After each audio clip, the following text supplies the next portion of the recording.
सुभाष गिरधर मेढे असं आहे. मी म्युन्सिपल हायस्कूलमध्ये 1987 पासून उपशिक्षक म्हणून काम करत होतो आणि 1 जुलै 2024 ते 31 मे 2026 पर्यंत मुख्याध्यापक म्हणून काम केलेलं आहे.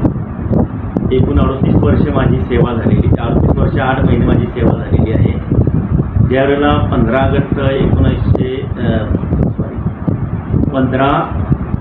जून 1987ला मी शाळेमध्ये सुरुवातीला आलो. त्यावेळेला ही शाळा जी आहे ती शाळा एक मोठी शाळा होती. जवळजवळ त्या शाळेमध्ये 19 विद्यार्थी होते.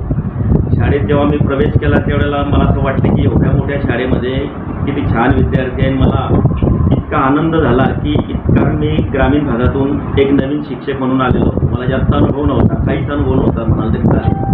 आणि ज्यावेळेला मी शाळेमध्ये आलो आणि ते विद्यार्थी पाहिले, शाळेची मोठी बिल्डिंग, त्यावेळेला नगरपालिका शाळा म्हटल्या या नावाजलेल्या शाळा.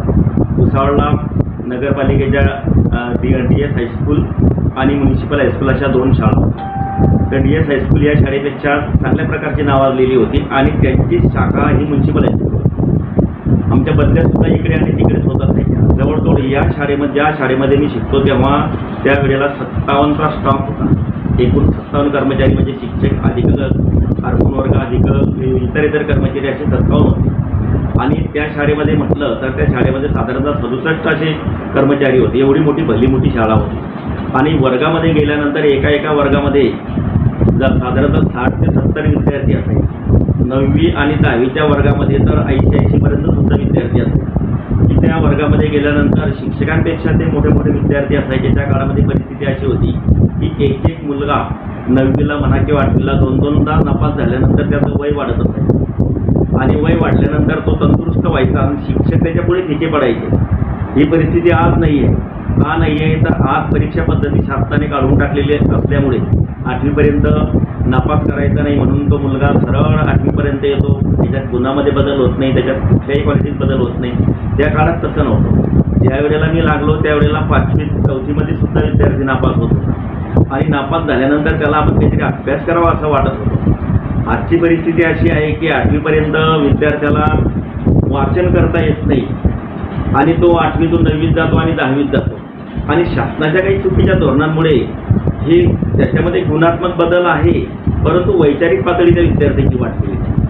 पूर्वीचा 1987चा विद्यार्थी आणि 2026चा विद्यार्थी याच्यामध्ये फक्त गुणात्मक बदल दिसेल की त्यावेळेला 1987ला 10वीला 60% मिळवणारा विद्यार्थी आणि आज 10वीला 90 ते 92% मिळवणारा विद्यार्थी यांची जर तुलना केली तर 60% गुण मिळवणारा त्या काळचा विद्यार्थी हा खरोखर हुशार विद्यार्थी आहे. आणि आज जरी त्याने 92% मार्क्स मिळवले तरी सुद्धा त्या विद्यार्थ्याला अशा बऱ्याच शाळांमध्ये अशी परिस्थिती आहे की जास्त मार्क्स तो मिळवू शकतो परंतु त्याला जनरल नॉलेज नाही किंवा त्याचं वय 11वीचा फॉर्म तर भरू शकत नाही. ही पद्धत आहे आणि ती चुकीची आहे असं मला वाटतं. तर या पद्धतीकडे शासनाने काही लक्ष देणं आवश्यक आहे. परीक्षा पद्धती जी शासनाने बंद केलेली आहे तर असं माझं मत आहे वैयक्तिक की ही परीक्षा पद्धती बंद न करता कोणतीही गोष्ट जर परीक्षा घेतल्याशिवाय कळणार नाही.